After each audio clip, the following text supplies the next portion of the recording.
আমরা এই পাক দরবার, নূর রহমত ভরা দরবার, মাগফিরাতের দরবার, নাজাতের দরবার, দিন দুনিয়া শান্তি মঙ্গল কল্যাণ হাসিল করা দরবারে উপস্থিত হতে পেরেছি, যার জন্য আমরা আল্লাহ রাসূল পাক সাল্লাল্লাহু আলাইহি ওয়াসাল্লাম আর কামিল মুর্শিদের কোটি কোটি শুকরিয়া আদায় করি।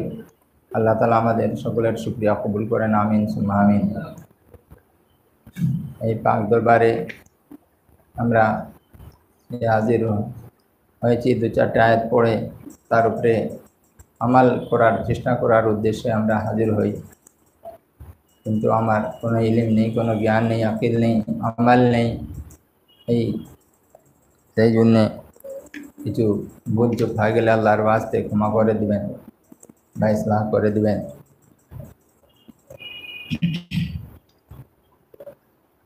কোরআন পাকের এই আয়াতে কারিমা सूरह बकराते वमिनन नासि मन यशरी नफ्सहु इब्तिगा मरदातिल्लाह, इसका मतलब कि और कुछ लोग वो हैं कि जो अपनी जान को ख़रीद लेते हैं अल्लाह की मर्ज़ी की तलाश में, अल्लाह की मर्ज़ी हासिल करने के लिए, अल्लाह की रज़ा और खुशनुदी हासिल करने के लिए अपनी जान को क्या करते हैं, बेच देते हैं, यानी ख़रीद लेते हैं किसी चीज़ के बदले। वल्लाहु रऊफ़ुम बिल इबाद, और अल्लाह मेहरबान है अपने बंदों। अल्लाह तबारक व तआला कहीं भी जालिम नहीं है। अल्लाह तबारक व तआला हमेशा मेहरबान है, वो रऊफ़ है, रहीम है, रहमान है, करीम है, सत्तार है, गफ़ार है, जब्बार है, क़हार है, सब कुछ है वो। लेकिन किसी जगह वो ज़र्रा बराबर अपने बंदों पर जुल्म नहीं करता, वो जालिम नहीं। यहाँ जो आयत करीमा है वमिनन नास मन यशरी, लोग तो बहुत सारे हैं। कुछ लोग अपने दीन और ईमान को पैसे के बदले बेचते हैं, कुछ लोग अपने दीन और ईमान को ओहदा और मनसब के बदले बेचते हैं, कुछ लोग अपने दीन और ईमान को, शरीयत को दुनियावी मफाद के लिए बेच देते हैं। इसकी वो परवाही नहीं करते कल हमें मरना है, मर कर के कब्र में जाना है, खुदा के हुजूर हाजिर होना है, वहाँ सवाल व जवाब होना है। हम वहाँ क्या मुंह दिखाएंगे, क्या जवाब देंगे। उनका मकसद सिर्फ दुनिया होता है। इसके पहले जो आयत करीमा है इसमें कई ग्रुप इसमें बताया गया है। सबसे पहले इसमें बताते हैं कि कुछ लोग ऐसे होते हैं, इसी के पहले फ़मिनन नास मन यक़ूलु रब्बना आतिना फ़िद दुनिया, कुछ लोग हैं जो सिर्फ दुनिया ही को तलब करते हैं, और ऐसे लोगों के लिए वमा लहु फ़िल आखिरति मिन खलाक़, और कोई हिस्सा इनका आखिरत में नहीं होता। उन्हीं में से कुछ लोग ऐसे होते हैं कि मन यक़ूलु रब्बना आतिना फ़िद दुनिया हसना व फ़िल आखिरति हसना, जो मोमिनीन हैं, जो मुस्लिमीन हैं, मोमिन लोग हैं, ईमान वाले लोग हैं, ये लोग क्या करते हैं, ये दोनों दुआ करते हैं, अल्लाह हमें दुनिया में भी नेकी और भलाई चाहिए और आखिरत में भी भलाई चाहिए, साथ साथ जहन्नम के अजाब से भी बचने की दुआ करते हैं, वक़िना अज़ाबन नार, और हमें बचाए अल्लाह दोज़ख के अजाब से। उसके आगे फिर अल्लाह ताला इरशाद फरमाता है वमिनन नास मन युअजिबुका क़ौलुहु फ़िल हयातिद दुनिया, कुछ लोग ऐसे हैं कि जो मुनाफ़िक़त अपने दिल के अंदर में रखते हैं, ऊपर से मुसलमान हैं और अंदर से कुछ और है। ऊपर से आपके बही ख़्वाह हैं, आपके वेल विशर हैं, लेकिन अंदर से आपके लिए वो अपनी आस्तीन में सांप छुपाए बैठे, छुरी छुपाए बैठे। दिलों का हाल अल्लाह तबारक व तआला जानता है, बेहतर जानने वाला है। जो सीधे साधे मुसलमान हैं, सीधे साधे लोग हैं, वो बड़ी आसानी के साथ धोखेबाज, हय्यार व मक्कार लोग, मुनाफिक लोगों के चक्कर में बड़ी आसानी के साथ आ जाते हैं। अल्लाह ताला ऐसे लोगों से महफूज रखे, बचा करके रखे। तो ऐसे लोगों के बारे में यहाँ पे ये जिक्र है कि कुछ लोग वो हैं कि उनकी बातें बड़ी अच्छी लगती हैं दुनिया की ज़िंदगी में, दुनियावी मामलात में बहुत अच्छी चिकनी चपड़ी बातें करेंगे और आपको खुश कर देंगे। यह अल्लाह के रसूल सल्लल्लाहु ताला अलैहि वसल्लम की खिदमत में अखनस बिन शुरैक का मामला है। ये बहुत बड़ा मुनाफिक था और ये सामने में आपकी खिदमत में जब हाजिर होता, यहाँ जो का लफ्ज़ है मैं युअजिबु का, ये सिंगुलर है और सेकंड पर्सन है, यानी वाहिद मुज़क्कर हाजिर का सेगा, ये प्रोनाउन है वाहिद मुज़क्कर हाजिर, जिसका मतलब होता है डायरेक्ट, सिर्फ आपको, एक आदमी के लिए, कि जो आपको उसकी बातें बड़ी अच्छी लगने लगती हैं, वो ऐसी बातें करता है कि जिससे आदमी खुश हो जाता है। वयुशहिदुल्लाह अला मा फी क़ल्बी, और अल्लाह तबारक व तआला गवाही देता है जो उसके दिल में है। उसके दिल के अंदर क्या है इस बात को अल्लाह जानता है और उसकी गवाही अल्लाह दे देता है। और उसकी खुसूसियत बता दी गई कि उसकी आदत क्या है, हैबिट उसकी क्या है, वह हुआ लद्दुल ख़िसाम, वो बड़ा झगड़ालू। ये अखनस बिन शुरैक जो था, ये रसूल पाक सल्लल्लाहु अलैहि वसल्लम के सामने में जाके कहता मैं पक्का मुसलमान हूँ, मैं आपका बड़ा बही ख़्वाह हूँ, बहुत आपकी इज़्ज़त करता हूँ, ताज़ीम करता हूँ, तकरीम करता हूँ। लेकिन दरपर्दा वो क्या करता, जब वो दूसरों के पास जब पहुँचता तो आपके ख़िलाफ़ बहुत सारी बदगुमानियाँ पैदा करता, मोमिनों को लड़वा देता और इस्लाम के ख़िलाफ़ बातें किया करता। उसके इशारा आगे अल्लाह ने फरमाया वैज़ा तवल्ला सआ फिल अर्दि लियुफ्सिद फीहा व युहलिकल हर्स वन नस्ल, खेती को बर्बाद करता, नस्लों को बर्बाद करता। और उसकी कोशिश जो होती जब वो दरबार रिसालत माब सल्लल्लाहु अलैहि वसल्लम से जब वापस आता तो क्या करता, सिर्फ वो फसाद बर्पा करता। ये ग्रुप 3 यहाँ पे, और अल्लाह ताला फसाद पसंद नहीं फरमाता। और जब उससे कहा जाता है कि अल्लाह से डरो तो उसको इज्जत पकड़ लेती है, उसको इज्जत और जो प्राउडनेस, जो उसके अंदर घमंड है, गुरूर है, मैं इतना बड़ा आदमी हूँ और मुझको ये नसीहत कर रहा है ये छोटा सा आदमी या छोटा बच्चा या फटी पगड़ी वाला, फटा कपड़ा वाला, टूटी फूटी चटाई पे बैठने वाला, ये मुझे नसीहत करता है। उसको आर आती है, उसे शर्म महसूस होती है। तो उसी बात को कहा गया कि जब कहा जाता है उससे कि डरो अल्लाह से, तो उसे इज्जत पकड़ लेती है, और वो भी गुनाह के साथ। ये और वो गलती करता है और गुनाह भी उठाता है, और उसके साथ वो क्या है कि वो रसूल करीम सल्लल्लाहु अलैहि वसल्लम की बातों को सुनने से एराज कर देता है। इसके बारे में बताया कि इसका ठिकाना क्या होगा, फहस्बु जहन्नम, तो जहन्नम ही इसके लिए काफ़ी। वला बिसल मिहाद, और जहन्नम है क्या, बड़ा बुरा ठिकाना है। इसके बाद फिर बताया वमिनन नासि मन यशरी नफ्सहु इब्तिगा मरदातिल्लाह, और कुछ लोग ऐसे हैं, माने उन्हीं लोगों में से कुछ एक या दो या चंद या हजारों या लाखों ऐसे हैं कि जो अपनी जान की परवाह नहीं करते, अपने माल की परवाह नहीं करते, अपने बाल बच्चों की परवाह नहीं करते, अपनी जायदाद की परवाह नहीं करते, और सिर्फ अल्लाह की रज़ा तलाश करते हैं। अल्लाह की रज़ा तलाश करने के लिए वो अपना सब कुछ, तन मन धन जर जन जमीन, सब को निसार कर देते हैं अल्लाह के वास्ते। यहाँ पे आया मामला हजरत सुहैब रूमी रहमतुल्लाह ताला रदियल्लाहु ताला अन्हु का। हजरत सुहैब रदियल्लाहु ताला अन्हु ये रूम से आए थे, मक्के में बस गए थे, और यहाँ आकर करके उनकी माल और दौलत उनका बहुत ज़्यादा हो गया और अच्छी हस्ती में शुमार होने लगे। जब ये मदीना हिजरत करने लगे तो उस वक्त में जो मुशरिकीन थे उन्होंने आकर के घेर लिया, और घेर करके कहा कि तुम जा नहीं सकते हो, मैं तुम्हें जाने नहीं दूंगा। उन्होंने कहा मुझे जाने दो, छोड़ दो। कहा कि नहीं, मुझसे मुकाबला करना होगा, अगर तुम बच जाओगे तो ठीक है, और नहीं तो फिर तुम्हारा जो मामला होगा होगा।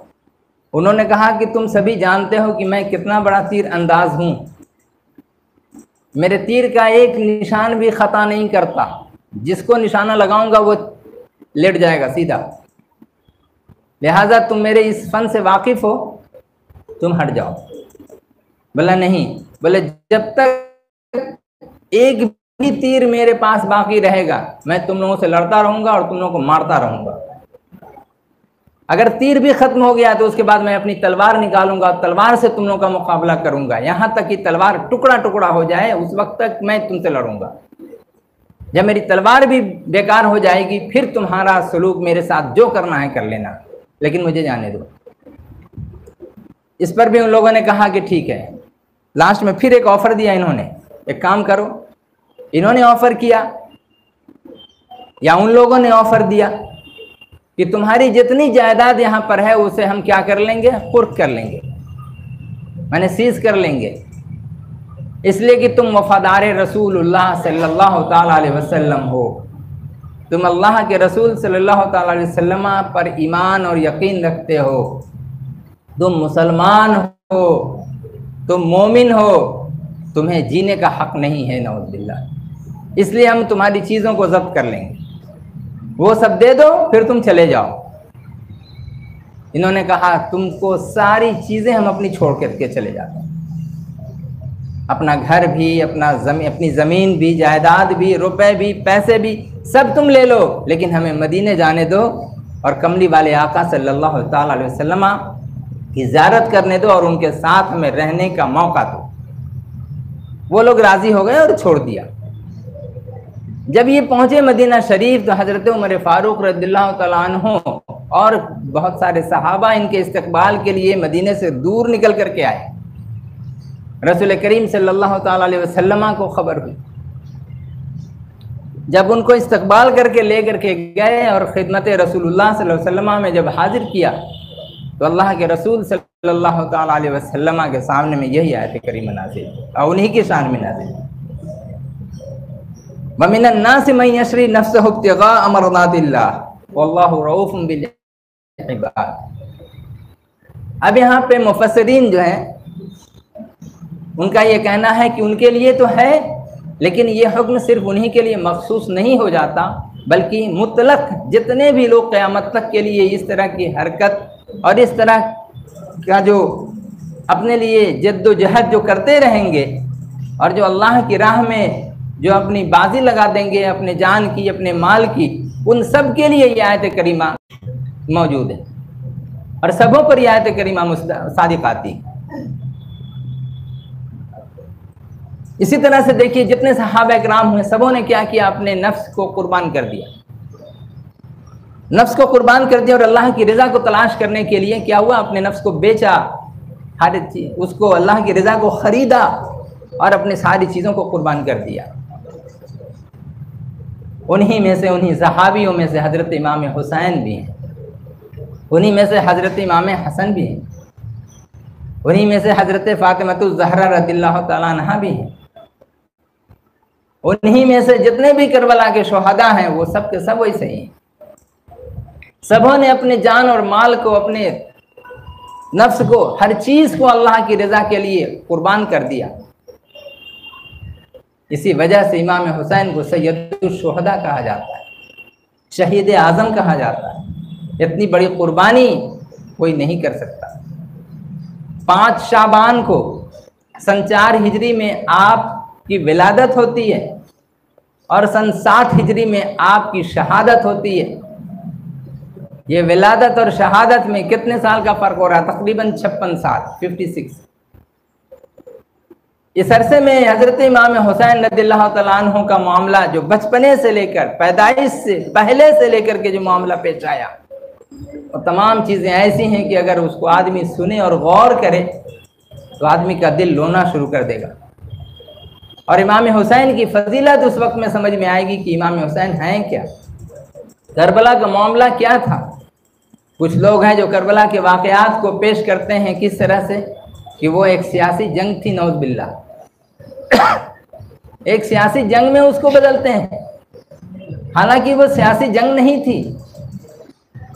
वो ये नहीं थी कि हुकूमत के लिए इमाम हुसैन लड़ रहे थे, बल्कि शरीयत मुस्तफ़वी सल्लल्लाहु अलैहि वसल्लम की हिफाजत के लिए लड़ने गए थे। वो गए थे किस लिए? जब कूफा वालों ने उनको बुलाया था तब गए थे, खुद से नहीं गए थे। और जब गए तो चूंकि कद्र जो है उसी तरफ लेकर के चली गई, तकदीर इलाही ने जो रखा था वो मामला सामने में पेश आया। हजरत इमाम हुसैन को शहीद आज़म या उनको शहीद या फिर उनको सैयदुश शुहदा कहने से लोगों के दिलों में बड़ी तकलीफ होती है। लोग कहना गवारा नहीं करते, उसको एक्सेप्ट नहीं कर पाते। कुछ लोग ऐसे हैं नौज़ बिल्लाह मिन ज़ालिक। जबकि हजरत इमाम हुसैन वो थे कि आपकी विलादत से पहले हजरत उम्मुल फज़ल ने जो ख्वाब देखा था और वो ख्वाब आकर के रसूलुल्लाह सल्लल्लाहु अलैहि वसल्लम को बयान किया कि मैंने एक ऐसा ऐसा ख्वाब देखा है। उम्मुल फज़ल बिन्त हारिस, उन्होंने जब ख्वाब बताया और बड़ा खौफनाक ख्वाब देखा। वो ख्वाब क्या था? जब अल्लाह के रसूल सल्लल्लाहु अलैहि वसल्लम ने पूछा तो उन्होंने बताया कि या रसूलल्लाह, मैंने देखा है कि आपके जिस्म मुबारक का एक हिस्सा काट करके मेरे गोद में डाल दिया गया। ख्वाब कितना खतरनाक है, डर गया आदमी। लेकिन अल्लाह के रसूल सल्लल्लाहु अलैहि वसल्लम ने बताया ये ख्वाब तुम्हारे लिए बड़ा अच्छा है और इसकी ताबीर ये है कि मेरे जिस्म का एक टुकड़ा तुम्हारी गोद में है, काट करके दे दिया जाएगा। मतलब इमाम हुसैन की पैदाइश होगी और वो तुम्हारी गोद में रहेंगे, तुम्हारी गोद में खेलेंगे। मेरी बेटी पैदा करेगी और वो तुम्हारी गोद में देंगी। चुनांचे ठीक वैसा ही मामला हुआ। कुछ दिनों के बाद, तकरीबन 3 महीने के बाद जो है, हजरत फातिमा रज़ियल्लाहु ताला अन्हा के पेट में आप नमूदार हुए और अल्लाह ताला ने फिर वहाँ से आपकी जो पैदाइश है 5 शाबान को सन 4 हिजरी में अल्लाह ताला ने आपको पैदा फरमाया। उसके बाद से मामला जब चलता रहा, आप कुछ बड़े हुए, चलने फिरने लगे, कूदने फांदने लगे छोटी सी उम्र में, तो आप सभी लोग जानते हैं इमाम हुसैन क्या मामला था उनके साथ। अल्लाह के रसूल सल्लल्लाहु ताला अलैहि वसल्लम सजदे में होते थे और आप दोनों भाई इमाम हसन इमाम हुसैन दोनों के दोनों आकर कंधे पे सवार हो जाते, पीठ पे चढ़ जाते। क्या अल्लाह के रसूल सल्लल्लाहु ताला अलैहि वसल्लम नमाज की हालत में, सजदे की हालत में, खुदा की इबादत करते हुए कोई इंसान अगर आ जाए पीठ पर, वो कोई बच्चा, उस वक्त किसी को तो बड़ा गुस्सा आता है, लेकिन कोई अगर समझदार आदमी होता है तो वो थोड़ी तफक्कुर करता है, थोड़ा उसके लिए सोचता है कि हमें क्या करना है, तो थोड़ा उसे इशारे से हटाता है या कुछ करता है। अल्लाह के रसूल सल्लल्लाहु ताला अलैहि वसल्लम सजदे से उस वक्त तक सर न उठाते थे जब तक इमाम हसन हुसैन खुद से नीचे ना आ जाते। और जब नीचे आ जाते, आप तहियात में जब बैठते या 2 सजदों के बीच में बैठते, फौरन कूद करके आपकी गोद में आ जाते। आप अपनी नमाज को जारी रखते थे, नमाज तोड़ते नहीं थे, नमाज छोड़ते नहीं थे। जमात के साथ पीछे लोग नमाज पढ़ रहे हैं, अल्लाह के रसूल सल्लल्लाहु अलैहि वसल्लम इमाम बने हुए हैं। अगर इमाम हुसैन की ऐसी बात ना होती, अगर कोई फजीलत ना होती उनकी, तो क्या रसूल कायनात सल्लल्लाहु ताला अलैहि वसल्लम ये मर्तबा और इस तरह की इज्जत व तकरीम उनकी क्या करते।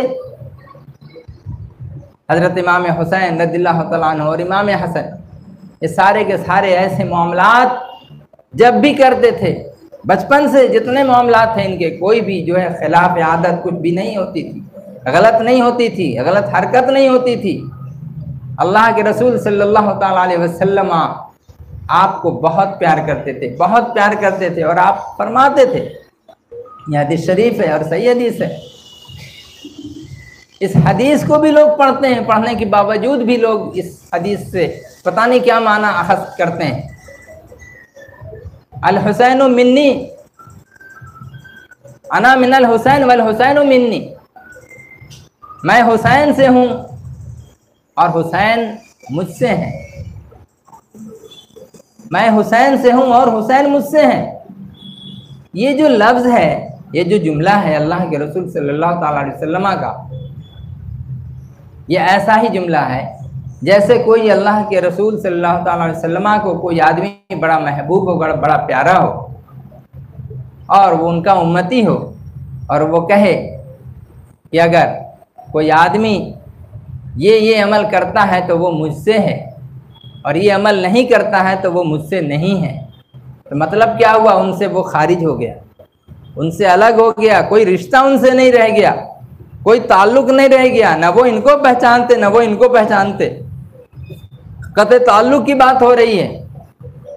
लेकिन वहां पर जो फरमाया गया कि हुसैन मुझसे हैं और मैं हुसैन से हूं, और इसके साथ उनके बाबा के लिए भी ऐसी बातें आई। बाबा के लिए बातें क्या आई, वही बात, मन कुन्तु मौला हो फअलियुन मौला, मैं जिसका मौला हूं अली उसके मौला। तो ये जो हदीसें सब मुस्तनद हदीसें हैं, सही हदीसें हैं। अब ये लफ्ज़ मौला के ऊपर में जो है उस पर भी लोगों का एतराज़ होता है। मौला का मतलब तो बहुत सा है, मौला माने मददगार भी है, मौला माने दोस्त भी है, मौला माने आका भी है। तो अल्लाह तबारक व तआला तो वो जो मौला है हमारा, वो मालिको मौला है। और यहाँ जो है मौला सरदार के माना में आ रहा है, आका के माना में आ रहा है, मददगार के माना में आ रहा है, बहुत कुछ है। तो अल्लाह के रसूल सल्लल्लाहु ताला अलैहि वसल्लम हज़रत अली को भी बहुत पसंद फरमाते थे, हज़रत अली भी आपको पसंद फरमाते थे, आपकी औलाद को हज़रत इमाम हसन और हुसैन को आप बहुत पसंद फरमाते थे, और वो दोनों भी आपको बहुत पसंद फरमाते थे।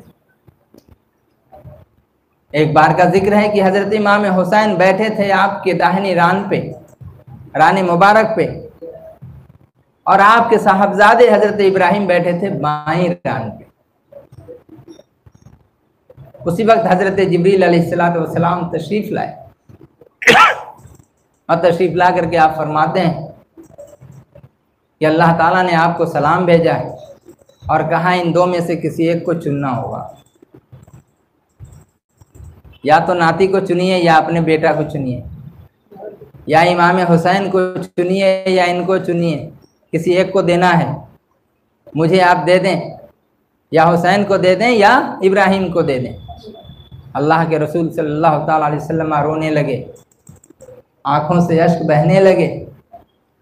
उस वक्त आप गौर कर रहे हैं कि अगर मैं इमाम हुसैन को देता हूँ अल्लाह को, तो हज़रत फ़ातिमा जो मेरी चहेती बेटी है वो बेताब हो जाएगी, बर्दाश्त न कर सकेगी और रोना शुरू कर देगी।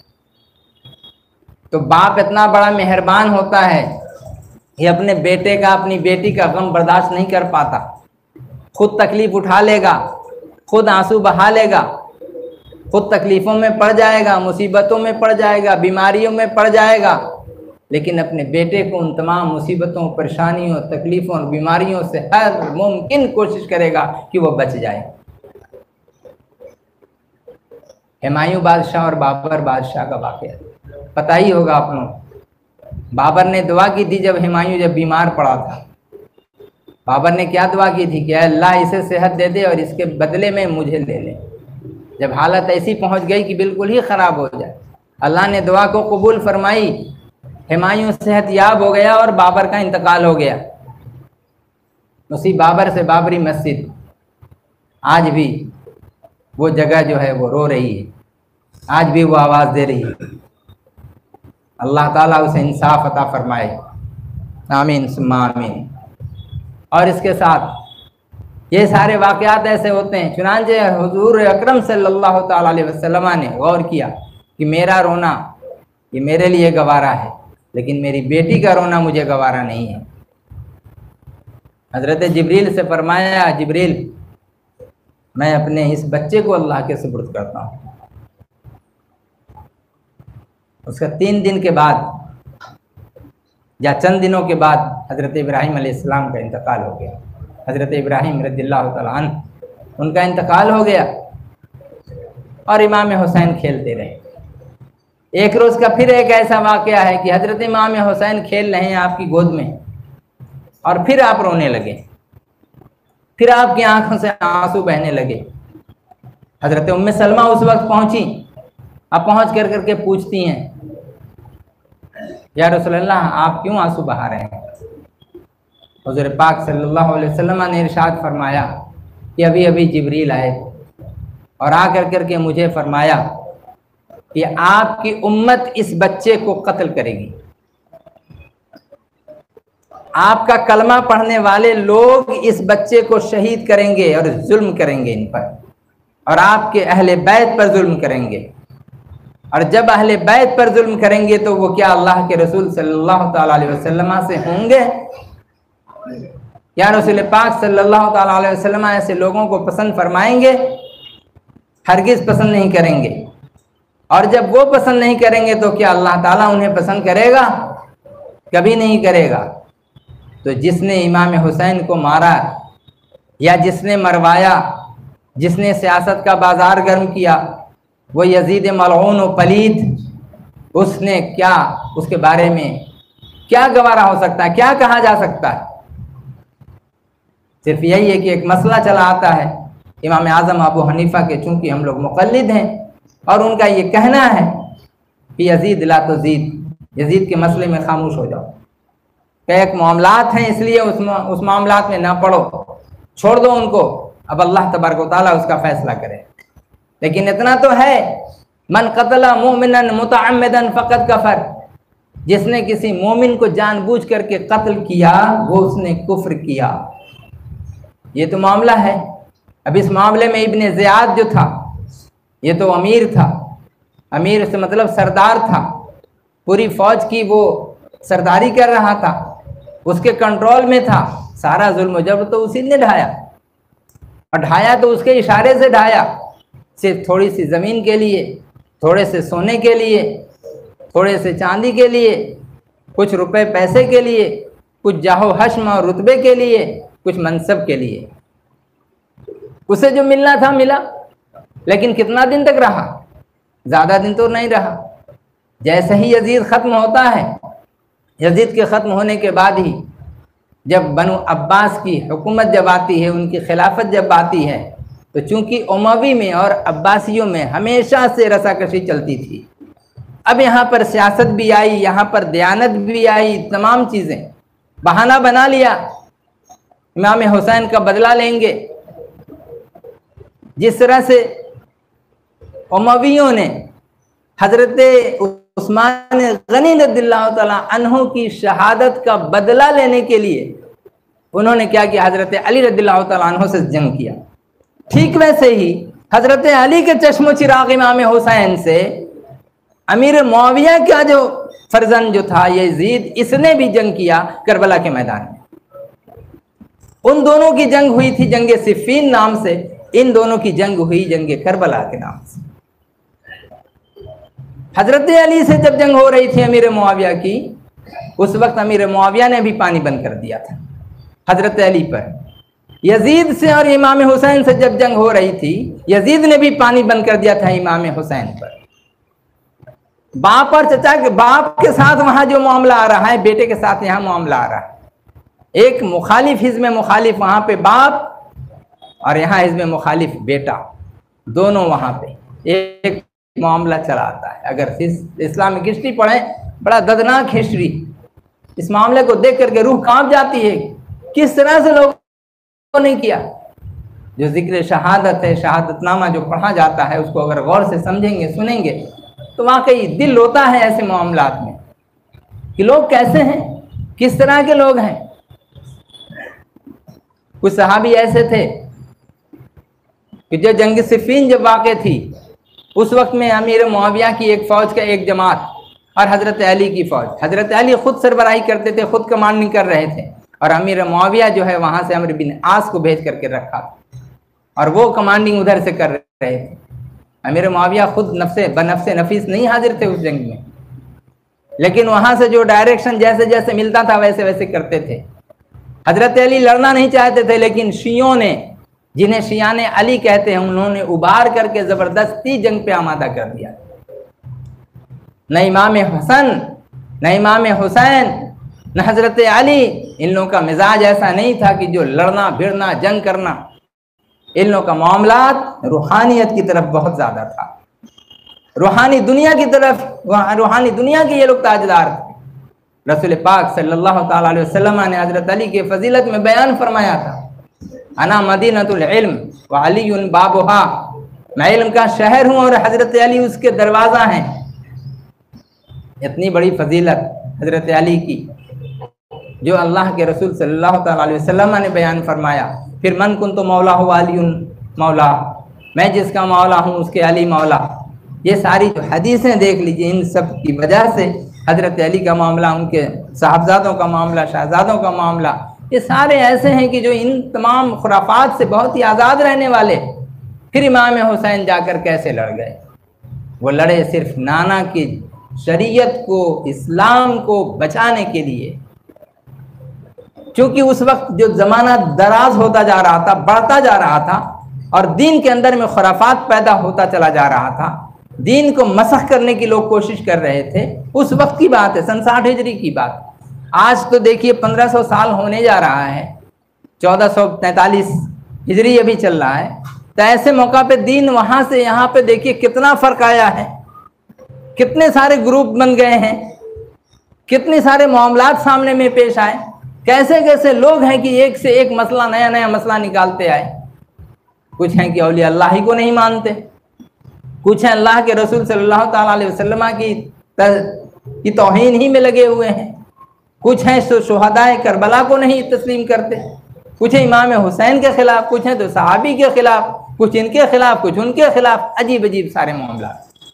इन तमाम मामला से हम लोग का जो दरबार का मामला है, अल्हम्दुलिल्लाह, इतना सीधा साधा मामला, इतना सीधा साधा मामला कि एकदम सिरात मुस्तकीम पर चलते रहिए, 5 वक्त नमाज पढ़िए, 5 वक्त वजीफ़ा पढ़िए, हलाल रोज़ी खाइए, तकवा कीजिए, परहेजगारी कीजिए। ये तकवा और परहेजगारी सिर्फ एक चीज़ सूद से बचने का नाम नहीं है, याद रखिएगा। ये परहेजगारी आपको उठने और बैठने में भी, ये परहेजगारी आपको किसी से लेन देन में भी है, ये परहेजगारी आपसे किसी न किसी जगह जाना आना, खाना पीना, लेन देन, उठना बैठना, सोना जागना, हर मैदान में है। लोगों से मामलात करने में है, तमाम चीज़ों में, खरीदो फरोख्त, तिजारत, बिजनेस, तमाम मामलात में आप जिस तरफ भी आप चले जाएं। लेकिन आज अफसोस की बात क्या है कि जो परहेजगारी और जो तकवा इस्लाम ने और कुरान ने जो बताया, हदीस में जो बताया गया, इमाम हुसैन रज़ियल्लाहु तआला अन्हु ने जो करबला के मैदान से लोगों को जो पैगाम दिया, मोमिनों को जो पैगाम दिया, सारी दुनिया को पैगाम दिया, क्या कि हक पर रहना, हक को न छोड़ना, सब्र पर कायम रहना, इस्तिकामत पजीर रहना, कभी भी बातिल के आगे अपनी गर्दन न झुकाना, अपने आप को हमेशा अल्लाह को अपने साथ पाना और अल्लाह को अपना मददगार समझना। और ऐसे ही अगर तुम कायम रहोगे और हलाल खाते रहना, हराम से बचते रहना, हराम कामों से बचते रहना, हराम तरीक़ों से बचते रहना, खिलाफ शरा कामों से बचते रहना, उन तमाम उमूर से बचना जिनकी अल्लाह के रसूल सल्लल्लाहु अलैहि वसल्लम ने मना फरमाया, और उन तमाम कामों को करते रहना जिसका हुक्म अल्लाह के रसूल सल्लल्लाहु अलैहि वसल्लम ने कहा फरमाया। जब ये तुम करते रहोगे तो उस वक्त तुम हक पर रहोगे। पता ये चला कि हज़रत इमाम हुसैन रज़ियल्लाहु तआला अन्हु वो पूरे तौर पर वो हक के साथ थे और हक थे, इमाम बरहक थे। और इमाम हुसैन की जो याद है, उनका जो ज़िक्र है, वो हमेशा ता क़यामत वो ज़िंदा रहेगा। और जो उनके ख़िलाफ़ जो था, जो बातिल था, वो मिट गया। कोई आज अपने बच्चे का नाम यजीद नहीं रखता, लेकिन हुसैन बहुत मिल जाएंगे, करोड़ों अरबों खरबों हुसैन मिल जाएंगे। इसीलिए कहा है कि कत्ल हुसैन असल में मर्गे यजीद है। हज़रत इमाम हुसैन का कत्ल करना, हज़रत इमाम हुसैन का शहीद होना, एक्चुअली वो क्या है, यजीद की मौत की खबर देता है, यजीद की मौत का वो पैगाम देता है। और इसके साथ इस्लाम जिंदा होता है हर करबला के बाद, हर करबला के बाद, यानी जब जब करबला जैसा वाक़या पेश आता है, उसके बाद इस्लाम जिंदा होता है। इस्लाम पर, मुसलमानों पर, कुरान पर, हदीस पर, रसूल करीम सल्लल्लाहु तआला अलैहि वसल्लम पर, आपकी अज़वाज मुतहरात पर कितने सारे खुराफात, कोई खाके बनाता रहता है, कोई कार्टून बनाता रहता है, कोई जो है फप्तियाँ कसता रहता है, कोई मुसलमान नाम रखता है, सलमान रुश्दी का नाम सुने होंगे, तस्लीमा का नाम सुने होंगे, ये सारे नाम के मुसलमान, लेकिन काम, इनका अकीदा, इनका मामला मुसलमानी नहीं है। ये सरासर जिंदीक, सरासर इनका ताल्लुक कुफ्र और शिर्क से है, बल्कि ये इस्लाम से खारिज हैं ये लोग। तो ऐसे मामलात में ऐसे ही लोग मुनाफिक कहलाते हैं। इसी किस्म के लोग हैं। और मुनाफिकों का मामला क्या है कि वो अल्लाह ताला फरमाता है इन्नल मुनाफिकीना फि दरकिल अस्फल, मुनाफिक जो होते हैं वो दरके अस्फल यानी बिल्कुल निचले, जहन्नम के निचले दर्जे में होते हैं। तो अल्लाह तबारक व तआला ऐसे लोगों से बचने की और बचाने की तौफीक अता फरमाए, आमीन सुम्मा आमीन। तो हज़रत सुहैब रूमी रज़ियल्लाहु तआला अन्हु, इमाम हुसैन रज़ियल्लाहु तआला अन्हु और दूसरे जितने सहाबा इकराम जिन्होंने शहादत पाई, जिन्होंने अल्लाह के रास्ते में जो जिद्दोजहद किया, उन सारे के सारे लोगों के लिए ये आयत करीमा है, वमिनन नासि मन यशरी नफ्सहु इब्तिग़ाअ मर्दातिल्लाह वल्लाहु रऊफ़ुम बिल इबाद। और आगे अल्लाह ताला इरशाद फरमाता है, या अय्युहल्लज़ीना आमनु दुखुलू फ़िस्सिल्मि काफ़्फ़ा, ऐ ईमान वालो तुम इस्लाम में पूरे तौर पर दाखिल हो जाओ। पूरी तरह इस पर अमल करो। इस्लाम पर अमल करना तुम्हारा सिर्फ ये नहीं, अब नमाज पढ़ेंगे तो रोज़ा नहीं रखेंगे, रोज़ा रखेंगे तो नमाज नहीं पढ़ेंगे, हज करेंगे तो ज़कात न देंगे, ज़कात देंगे तो हज न करेंगे। हम सब कुछ करेंगे लेकिन हराम न छोड़ेंगे, हराम हम खाते रहेंगे, हम खुराफात करते रहेंगे। ये मुहर्रम का जुलूस है, कहीं नक्कारे बजते हैं, कहीं पाइक घूमते हैं। लोग अपने बच्चों को क्या करते हैं, एक छोटी सी मशक लटका देते हैं और लटका के, तो कलकत्ता में बहुत दिनों से हम देखते चले आ रहे हैं, अभी थोड़ा सा कम हो गया है पहले से। क्या है कि वो छोटी सी मशक लगाते हैं, गोया वो करबला के मैदान में हज़रत अब्बास हलम बरदार जो थे, जो प्यास हज़रत सकीना जो थी बिनते सकीना, छोटी सी बच्ची इमाम हुसैन की, वो उनके लिए पानी लाने के लिए गए थे और फुरात की नहर से पानी लेके आ रहे हैं और वहाँ पे उनको छलनी कर दिया जाता है, दोनों हाथों को काट दिया जाता है और काट करके लूज कर दिया जाता है और मशक का पानी वो खेमे अहले बैत तक पहुँच नहीं पाता। तो इस तरह का क्या है कि एक तसव्वुर दिलाते हैं, घुंघरू बांधते हैं, बांध कर करके पाइक बांधते हैं और वो दौड़ाते हैं। क्या ये इमाम हुसैन का कासिद है जो यजीद के पास चला जा रहा है और फिर उधर से इधर चला आ रहा है और ये पैगाम दे रहा है। ये सारी चीज़ें, ये सब की सब खुराफात और नाजायज़ चीज़ें। ताज़िया बनाते हैं, ताज़िया बना करके अब वहाँ पर जा रहे हैं, चारों तरफ घुमा रहे हैं। क्या ज़रूरत है घुमाने की, क्या ज़रूरत है बनाने की? आप अगर बनाते हैं फिर उसके अंदर में और क्या करते हैं, दो कब्रें भी बनाते हैं कि इमाम हसन की कब्र है कि इमाम हुसैन की कब्र, एक पे सुर्ख चादर है और एक पे सब्ज रंग का चादर है, एक पे ग्रीन एक पे रेड। रेड जो है इमाम हुसैन की कब्र और जो ग्रीन है वो इमाम हसन की कब्र, क्योंकि वो अलमास पी के जहर पी करके वैसा रंग हो गया था। उनकी शहादत का जिक्र करते हैं। कहीं तो देखा कि ताज़िया के अंदर में या जहाँ पे इमाम बाड़ा, जहाँ पे चौकी वगैरह रखी होती है, घोड़ा भी दिखाई देता है, गोया इमाम हुसैन का दुलदुल वहाँ पे घूम रहा है, नऊज़ बिल्लाह। ये सारी ये खुराफात अल्लाह ताला बचा करके रखे और उस पर जाते हैं और मरसिया पढ़ते हैं, इमाम हुसैन की याद करते हैं। वो सब कुछ किया जाए, ठीक है आप करें, लेकिन शरीयत की हुदूद के अंदर रह करके आप जो करेंगे, आप सवाब रसानी का काम कीजिए, आप रोज़ा रखने का काम कीजिए, गरीबों और मिस्कीनों को खैरात दीजिए, इमाम हुसैन के नाम पे, करबला वालों के नाम पे आप सदका और खैरात कीजिए, ये अमल आपका मकबूल होगा। लेकिन आप ढोल बजाएंगे, आप ताशा बजाएंगे, आप शद्दा निकाल करके घुमाते रहेंगे, बिजलियां और उसके साथ छोटे छोटे कुमकुमे लगा करके शोर हंगामा करके, जिस तरह से जो आज यहाँ पर जो देखते हैं गाड़ी पे लादा और उस पर तबर्रुक खिचड़ा का इंतज़ाम करते हैं। खिचड़ा पकाना जायज़ नहीं है, ये ऐसा नहीं है। आप खिचड़ा पकाइए, पकाइए, फातिहा भी दीजिए, लेकिन गरीबों में तकसीम भी कीजिए, खुद भी खाइए, गरीबों में तकसीम कीजिए।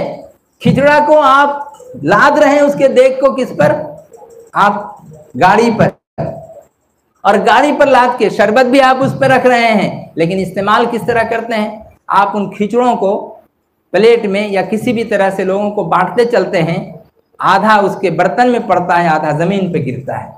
ये जो रोज़ी है, रिज़्क़ की तौहीन आप कर रहे हैं और इससे इमाम हुसैन को फ़ायदा नहीं पहुंचने वाला, करबला वालों को इसका सवाब नहीं पहुंचने वाला। अगर आप सवाब पहुंचाना चाहते हैं तो अपने हलाल पैसे से आप दाना पकाइए, खाना खिलाइए गरीबों और मिस्किनों को, उसका सवाब इमाम हुसैन को पहुंचेगा, करबला वालों को पहुंचेगा, 1,24,000 पैगंबरों को पहुंचेगा। हमारे उर्सकुल का मामला देखिए, अल्हम्दुलिल्लाह मौलाना जान गाची रहमतुल्लाह अलैह का ये कायम करदा और ये बनाया हुआ जो तरीका है उर्स कुल, जहाँ की तबर्रुक जिसे कहते हैं हम लोग, और उस तबर्रुक को कितनी ताज़ीम और तकरीम के साथ पकाया जाता है और कितनी ताज़ीम के साथ खाना खाया जाता है और खिलाया जाता है और उसकी कैसी हिफाजत की जाती है। अगर इसको हम लोग देख लें या वो बांटने वाले लोग अगर इसको देख लें तो समझें कि तबर्रुक किसे कहते हैं और तबर्रुक की हिफाजत कैसे करनी चाहिए, तबर्रुक की इज्जत कैसे करनी चाहिए। अदब क्या चीज़ है, दरबार में मिलता है, लेकिन जो लोग की बेअदब पहले ही से बने बैठे हुए हैं और वो चाहते ही नहीं कि हम अदब सीखें, तो फिर जो मन में आएगा वो करते रहेंगे, तलवार निकालेंगे, जंजीरी मातम करेंगे, तलवार निकाल कर चारों तरफ। और एक चीज निकली हुई है अभी, और क्या कि वो जो लंबी वाली जो बैलून जो होती है, लंबी पतली सांप की शक्ल की ऐसे, उसको लेकर के बांधना और उसको लेकर रखना। उससे जब गाड़ी चलती है तो उससे जो एक आवाज आती है, सीटी मारना और दूसरों को धमकाना, दूसरों को डराना, ये खुराफात करना क्या? ये इमाम हुसैन ने इसी का पैगाम दिया है क्या? इमाम हुसैन ने रोजा रखने का पैगाम दिया, कम से कम उस दिन रोजा तो रखो। हजरत रसूल पाक सल्लल्लाहु अलैहि वसल्लम जब मदीने में तशरीफ लाए थे, उस वक्त जितने यहूदी थे मुहर्रम की 10वीं तारीख को वो रोजा रखा करते थे। जो अल्लाह के रसूल सल्लल्लाहु अलैहि वसल्लम ने देखा तो फरमाया, पूछा कि ये लोग किस चीज़ का रोजा रखते हैं? बोले आज ही के दिन हजरत मूसा अलैहिस्सलातु वस्सलाम इन लोगों को ले करके, यानी इन बनी इसराइल को ले करके फिरौन के मुल्क से वो निकल कर वो चले गए मिस्र की तरफ में, और मैदान तीह में वो पहुंचे थे। आज के दिन वो नजात पाए थे, बनी इसराइल को उन्होंने बचाया था। इसी खुशी में, उसी याद में, इमाम हजरत मूसा अलैहिस्सलातु वस्सलाम की याद में अल्लाह का शुक्रिया अदा करते हुए आज के दिन ये रोज़ा रखते हैं। हुजूर अकरम सल्लल्लाहु ताला अलैहि वसल्लम ने इरशाद फरमाया, उनसे ज़्यादा इस दिन रोज़ा रखने का मुस्तहक हम हैं, इसलिए कि मूसा हमारे भाई हैं और अपने भाई का शुक्रिया अदा करना और भाई की सुन्नत पर अमल करना हमारे लिए ज़्यादा बेहतर है, ज़्यादा ज़रूरी है। चुनांचे रसूल पाक सल्लल्लाहु ताला अलैहि वसल्लम ने 10वीं तारीख का रोज़ा तो रखा ही, साथ में कहा एक रोज़ा और रख लो, ताकि उन यहूदियों के काम से, उसके रोज़े से हमारा रोज़ा फ़र्क हो जाए। तो जहाँ पर इल्तिबास या एक दूसरे में जो गुडमुड होने का, जो मिलने और जुलने का, कि हमारा काम उनके काम से ना मिल जाए, फ़र्क का एक मामला कर दिया, तो इसी तरह से हमारे हर मामलात में फ़र्क होना चाहिए। हज तो पहले भी करते थे लोग, हज उसके बाद भी करते थे, लेकिन रसूल पाक सल्लल्लाहु ताला अलैहि वसल्लम ने हज का तरीका जो बताया, वो लोग हज नंगे किया करते थे, तवाफ नंगे किया करते थे। अल्लाह के रसूल सल्लल्लाहु ताला अलैहि वसल्लम ने फरमाया, नहीं, कपड़ा पहन करके करो, अब बिना सिला हुआ कपड़ा पहन के करो। गोया एक मुर्दा है जो जिंदा की तरह दौड़ रहा है, काबा का तवाफ कर रहा है और अल्लाह के हुजूर वो हाजिर है और लब्बैक लब्बैक कह रहा है, अल्लाहुम्मा लब्बैक कह रहा है। अल्लाह के आगे अपनी हाजिरी को ऐलान कर रहा है कि अल्लाह हम तेरे दरबार में हाजिर है। और सफ़ा मरवा की जब दौड़ करता है तो वहाँ भी वैसा ही कोई एक जिंदा, एक मुर्दा है जो जिंदा होकर के वो दौड़ रहा है। तो ये जो चीज़ें हैं इंसान की पूरी ज़िंदगी मोमिन की, वो एक जिंदा लाश की तरह है, एक जिंदा लाश है जो चारों तरफ पूरे काम को वो अंजाम देता रहता है, लेकिन सारा का सारा वो शरीयत की हद में रह करके करेगा। तो हमारे लिए सबसे ज़्यादा ज़रूरी जो है वो यही है कि हम अल्लाह तबारक व तआला के हुक्म की हम पैरवी करें, अल्लाह के रसूल सल्लल्लाहु ताला अलैहि वसल्लम की पैरवी करने के साथ रसूल पाक सल्लल्लाहु ताला अलैहि वसल्लम ने जो कुछ भी हमें बताया वही काम अल्लाह तबारक व तआला की रज़ा का काम है। अल्लाह ताला इन्हीं तमाम मामलात में वो अल्लाह तबारक व तआला इरशाद फरमाता है कि अगर तुम इन कुंतुम तुहिब्बून अल्लाह फत्तबिऊनी, अल्लाह ताला फरमाता है, ऐ महबूब आप कह दीजिए कि अगर तुम मुझसे मोहब्बत करना चाहते हो, कुल इन कुंतुम तुहिब्बून अल्लाह, अगर तुम अल्लाह से प्यार करना चाहते हो, यदि तुम अल्लाह के भालोबासते चाओ ताहले तुम आमार पिछने पिछने चलो, তুমি যদি আমার পিছনে চলবে তাহলে আল্লাহ তোমাকে মাহবুব বানিয়ে নেবে, আল্লাহ তোমাকে দোস্ত করে নেবে, আল্লাহ তোমাকে বন্ধু করে নেবে, আল্লাহ তোমাকে ভালোবাসবে। কুল ইন কুনতুম তুহিব্বুনাল্লাহ ফাত্তাবিউনি युहिब्बुकुमुल्लाह, अगर तुम मेरे पीछे चलोगे यानी मेरी बातों को तुम सुनोगे, मेरे हुक्मों पर तुम चलोगे, तो अल्लाह बेशक तुमको प्यार करेगा, अल्लाह तुम्हें अपना दोस्त बना लेगा। यह है क्या? तो पता ही चला कि रसूल पाक सल्लल्लाहु ताला अलैहि वसल्लम का जो कुछ भी अमल था, जो आपका हुक्म था, वो सब रज़ाए इलाही का जरिया था और है आज भी वही सारी चीज़ें हैं। कुरान करीम में ये जो आयत करीमा जो आई, या अय्युहल्लज़ीना आमनु उदखुलू फिस्सिल्मि काफ़ा, ईमान वालो तुम इस्लाम में पूरे तौर पर दाखिल हो जाओ। वला तत्तबिउ खुतवाति शैतान, और तुम शैतान की चाल न चलो। शैतान के कदमों की पैरवी न करो, शैतान के रास्ते पे न चलो। आज तुम गाजा बाजा ढोल ताशा सारी चीजें करोगे, कहीं कोई बंदर बनता है, कहीं कोई भालू बनता है, कहीं कुछ बनता है और इस तरह की खुराफात करता रहता है। और फातिहे में तमाम चीजें, जो चीजें जायज़ हैं उनको आप जायज़ कीजिए, उसे उसमें कोई हरज नहीं। हम रसूल करते हैं, हम भी देख पर फातिहा पढ़ते हैं, वहाँ भी कोई चीज़ पर फातिहा पढ़ता है, बिल्कुल सही है, इसमें कोई हरज नहीं है। किसी किस्म की ना कोई बिदअत है ना कोई खुराफात है, बिल्कुल कुछ भी नहीं है। लेकिन जहाँ पर अब ताज़िया के सामने में हम फातिहा कराएंगे तो वो ताज़िया है क्या? उस ताज़िया का मतलब होता है जो तकलीफ को जो याद दिलाए, ताज़िया दारी जिसे कहते हैं। ताज़िया तो एक शक्ल है, अब उस शक्ल में क्या बनाते हैं कि उसमें इमाम हुसैन हसन का क्या करते हैं कि रोज़ा बना देते हैं। और रोज़ा बनाने के साथ अब उसमें कंपटीशन होता है। मटिया बुर्ज के रहने वाले लोग तो बहुत अच्छी तरह से उनको तजर्बा है इसका और अच्छी तरह से जानते हैं। कंपटीशन होता है ताज़िया का, किसका ताज़िया इस मरतबा फर्स्ट आया, और उसको इनाम दिया जाता है, उसे अवार्ड दिया जाता है। LIC वालों में से भी जो सबसे बड़ा एजेंट जो होता है ना, ज़्यादा से ज़्यादा जो मुरीद करवा देता है LIC वालों से, उसको भी अवार्ड दिया जाता है और उसको जुबली अवार्ड मिलता है, सिल्वर और क्या क्या होता है, प्लेटिनियम अवार्ड होता है, वो सारा अवार्ड। तो इत्तेफाक से हमारी अहलिया के साथ एक मामला आया, उनका कोई रिश्तेदार है, उनको दिखा कर वो दिखा रहा है, कह रहा है कि बोलो ना मौलाना साहब को, बोलो ना क्या करने के लिए। बोले वो भी LIC कर लें और मेरे मुरीद बन जाएं। बोले वो तो मुरीद मौलाना जान गाची रहमतुल्लाह अलैह के हैं, तो आपके मुरीद कैसे बनेंगे? बोले अरे वैसा मुरीद नहीं बनना है, बस उनको मेंबरशिप होना है, थोड़ा थोड़ा करके पैसे देना है, तुम्हारे लिए बहुत फ़ायदा होगा। और देखो ना हमें जो है ये अवार्ड मिला है, इतना बड़ा अवार्ड, ये देख लो। इसी तरह से वो भी अगर काम करते जाएंगे, वो भी अगर 10 आदमी को इस जहन्नम में ला के ढकेल देंगे, उनको भी एक अवार्ड मिल जाएगा। बरजस्ता हमारी अहलिया कहती है एक ही बात, बोले ये जो अवार्ड है ये आपका जहन्नम का अवार्ड है। अल्हम्दुलिल्लाह, ये जो अवार्ड आपको मिला है, ये जो आप दिखा रहे हैं इतना बड़ी शील्ड, ये जहन्नम की शील्ड है आपके लिए, खुशखबरी है आपके लिए। नाराज हो गया, बोले क्या बक रही हो? बोले बिल्कुल मैं सही कह रही हूँ जो कह रही हूँ। मौलाना साहब को तुम कर लोगे एजेंट तो कर लो, मैं उनसे मिला देती हूँ, और नहीं तो फिर उनकी बात। एक बार बंदा आया था यहाँ पे, किसी ने लाया था, मटिया बुर्ज के अलाउद्दीन भाई थे वहाँ पे आकड़ा के, वो लेकर के आए, लेकिन आने के बाद फिर वो गायब ही हो गया बंदा। हमने कई मरतबा दिया वजीफ़ा और भी लोगों ने दिया, लेकिन फिर और जो है वो आया नहीं। अब जाहिर है कि हर किसी को ये दरबार मिल जाए ये भी मुमकिन नहीं है।